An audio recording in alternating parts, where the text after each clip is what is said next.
আমরা বিএনপি শত্রু না। আমরা বলতে চাই বিএনপি ঐতিহাসিকভাবে তাদের শত্রু এবং মিত্রকে চিনতে তারা ভুল করেছে। তারা তাদের শত্রুদের দ্বারা পরিচালিত হয়েছে, পরবর্তীতে পুরো দেশকে, পুরো জাতিকে সেটার জন্য কঠিন মূল্য দিতে হয়েছে। এবং আজকে আমরা দেখতে পাচ্ছি জুলাই বিপ্লব পরবর্তী বাংলাদেশে যে ঐতিহাসিক সুযোগ এসেছে, যে সংস্কারের, যে রাষ্ট্র প্রকল্পের, যে নতুন বাংলাদেশের, সে বাংলাদেশ ব্যাহত হওয়ার মূল কারণ হচ্ছে আজকের যে বিএনপি তারা তাদের শত্রু দ্বারা পরিচালিত হচ্ছে। আজকের যে বিএনপি তারা আবার ভারতের প্রেসক্রিপশনে বাংলাদেশ রাষ্ট্র পরিচালনা করতে চায়, তারা আবার শিলংয়ের প্রেসক্রিপশনে বাংলাদেশ পরিচালনা করতে চায়, যেটা পুরো জাতিকে অনেক বেশি হতাশ করছে। তো আমরা বিএনপিকে অনুরোধ করবো, এখনো সময় আছে, আপনারা সংশোধন হন। আমরা চাই এই জুলাই বিপ্লবকে আপনারা ধারণ করবেন এবং এই জুলাই বিপ্লবের আকাঙ্ক্ষাকে ধারণ করে এই নতুন বাংলাদেশ নির্মাণ করবেন। এই শত্রুর প্রেসক্রিপশনে যদি আপনি পরিচালিত না হতেন, তাহলে তো এই রাষ্ট্র সংস্কারের যে অধ্যাদেশগুলো আছে সেগুলো তো বাতিল করার কথা না। গুম প্রতিরোধ ও প্রতিকার যে অধ্যাদেশ, সেটা বাতিলের যুক্তিকতা আমাদেরকে একটু বলেন। এখন পর্যন্ত বিএনপির ইলিয়াস আলী গুম অবস্থায় আছে, এখন পর্যন্ত সুমন ভাই গুম অবস্থায় আছে, অসংখ্য রাজনৈতিক নেতৃবৃন্দ তারা গুম অবস্থায় আছে। তাহলে যে রাজনৈতিক দলগুলো, সরকারি দল, বিরোধী দল, বর্তমান সংসদে যারা আছে সবাই গুমের ভিকটিম, তারা কিভাবে আবার নতুন ভাবে গুম প্রতিরোধ এবং প্রতিকার অধ্যাদেশ বাতিল করার সেই দুঃসাহস দেখাতে পারে? আমরা একই সাথে দেখতে পাচ্ছি মানবাধিকার কমিশন অধ্যাদেশ বাতিলের তারা সুপারিশ করেছে।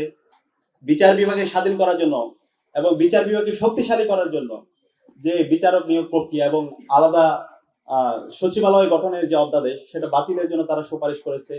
সাংবিধানিক প্রতিষ্ঠানগুলোকে আরো শক্তিশালী করার জন্য যে অধ্যাদেশগুলো আছে সেগুলোকে বাতিলে তারা সুপারিশ করেছে।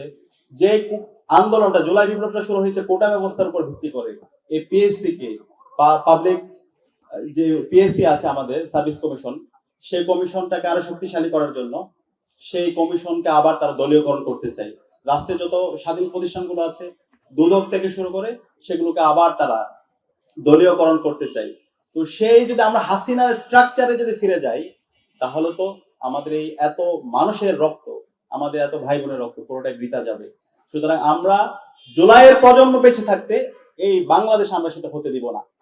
বাংলাদেশ গত 55 বছর জুড়ে আমরা একটা আনসিভিলাইজ স্ট্রাকচারের মধ্যে দিয়ে গিয়েছি। আমাদের যে 72 সংবিধান, সেই সংবিধান এই বাংলাদেশে আমাদের অধিকার হরণ করেছে।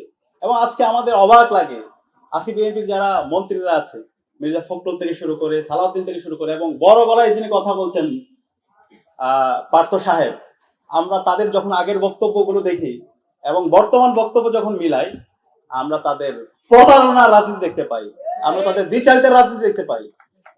তাদের আমি অনুরোধ করবো আপনারা একটু আগের যে বক্তব্যগুলো দিয়েছেন সেগুলো একটু শুনবেন। আপনাদের নেত্রী এবং আমরা যার জন্য সবসময় শ্রদ্ধার সাথে আমরা যাকে স্মরণ করি, বেগম খালেদা জিয়া, তিনি বলেছেন বাংলাদেশে যখন জনতার সরকার প্রতিষ্ঠিত হবে তখন এই 72-এর মুজিববাদী সংবিধানকে ছুঁড়ে ফেলে দেওয়া হবে। এবং আমরা আশা করেছিলাম সেই ছুঁড়ে ফেলে দিয়ে আমরা নতুন ভাবে রাষ্ট্র প্রকল্প বিনির্মাণ করব। এবং সে সংস্কারের জন্য আপনারাও কথা বলেছেন, আপনাদের রাষ্ট্র সংস্কারের জন্য 31 দফা দিয়েছেন। সে 31 দফায় আপনারা প্রথম দফায় বলেছেন আপনারা সংবিধান সংস্কার কমিশন গঠন করবেন। কিন্তু আজকে নির্বাচিত 2/3 মেজরিটি পাওয়ার পরে আজকে আপনাদের কথার সুর, আপনাদের গলার সুর পরিবর্তন হয়ে গেছে। আপনারা সম্পূর্ণ দ্বিচারিতামূলক আচরণ করছেন। সুতরাং আমরা আপনাদেরকে অনুরোধ করব, এই শহীদদের সাথে আপনারা প্রতারণা করবেন না।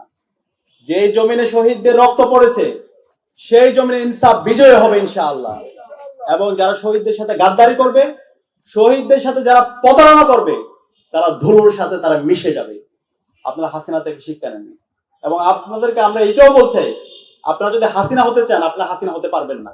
সে হাসিনা হওয়ার যোগ্যতা আপনাদের নাই।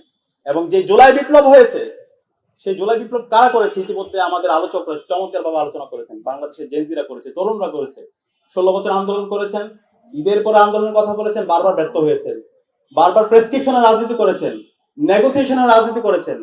কোন একজন আন্দোলন শুরু হওয়ার আগেই আমরা দেখতে পেয়েছি আমাদের যারা নেতৃবৃন্দ ছিল, সে নেতৃবৃন্দ তারা আপোষকামিতা করেছে। কিন্তু সর্বশেষ আমাদের ছাত্ররা রাজপথে নেমে আবু সাইদ তার 2 হাতকে প্রসারিত করে, শহীদ ওয়াসিম, শহীদ আলী রায়হান, শহীদ মুগ্ধ, শহীদ শান্তরা তাদের জীবনকে উৎসর্গ করে আজকে আমাদেরকে আজাদি এনে দিয়েছে। এবং তারা যখন রাজপথে নেমেছিল, তারা ফ্যামিলি কার্ড, কৃষক কার্ড, এই কার্ড সে কার্ড গুলো নিয়ে তারা রাজপথে নামেনি।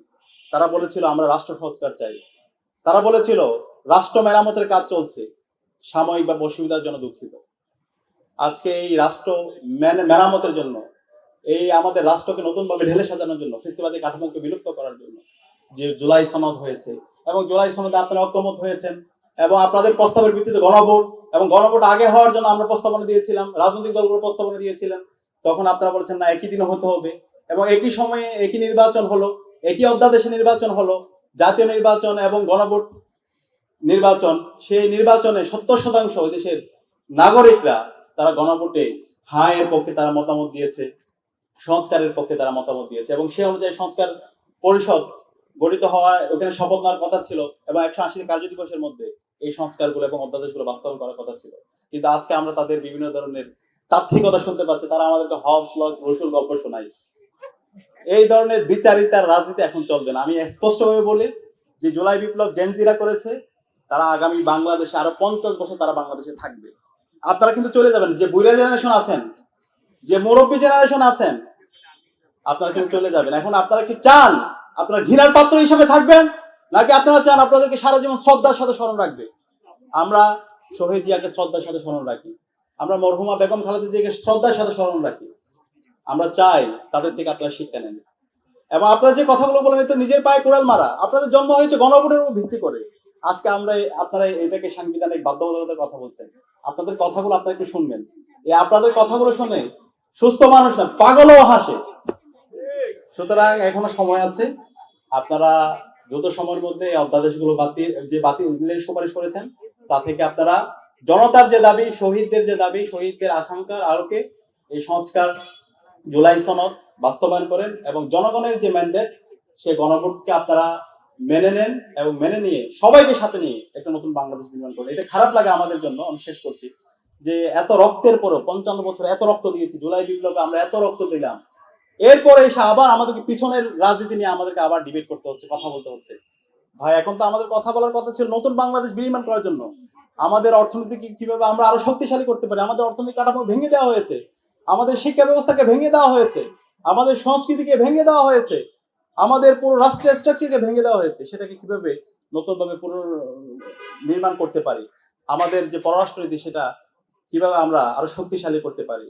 কিন্তু আজকে আবার সে পিছনের রাজনীতির দিকে আমরা যাচ্ছি, এবং সেগুলো নিয়ে আমাদের কথা বলতে হচ্ছে, যেটা আমাদের সবার জন্য একটা কালেকটিভ ফেইলিউর। তো আমরা আশা করব আমরা বিএনপির শুভাকাঙ্ক্ষী হিসাবে আমরা তাদেরকে অনুরোধ করব, সময় আছে, আপনারা যে কমিটমেন্ট গুলো দিয়েছেন, এবং সবচেয়ে বড় কথা হলো জনতা যে ম্যান্ডেট দিয়েছে সেই 70% সেই ম্যান্ডেট, সে রায় আপনারা মেনে নেন, এবং এই নতুন বাংলাদেশ বিনির্মাণ করার জন্য সবাইকে একসাথে নিয়ে আমরা কাজ করি। আমরা আশা করছি ইনশাআল্লাহ আগামী বাংলাদেশ আমরা শহীদদের আকাঙ্ক্ষার আলোকে নতুন বাংলাদেশ, ইনসাফভিত্তিক বাংলাদেশ বিনির্মাণ করতে পারবো ইনশাআল্লাহ। এবং সেই বাংলাদেশ বিনির্মাণ না হওয়ার আগ পর্যন্ত আমরা থামবো না, আমরা আমাদের লড়াই চালিয়ে যাবো ইনশাআল্লাহ। যদি জীবন দিতে হয় সেই জীবন দেওয়ার জন্য আমরা প্রস্তুত আছি ইনশাআল্লাহ।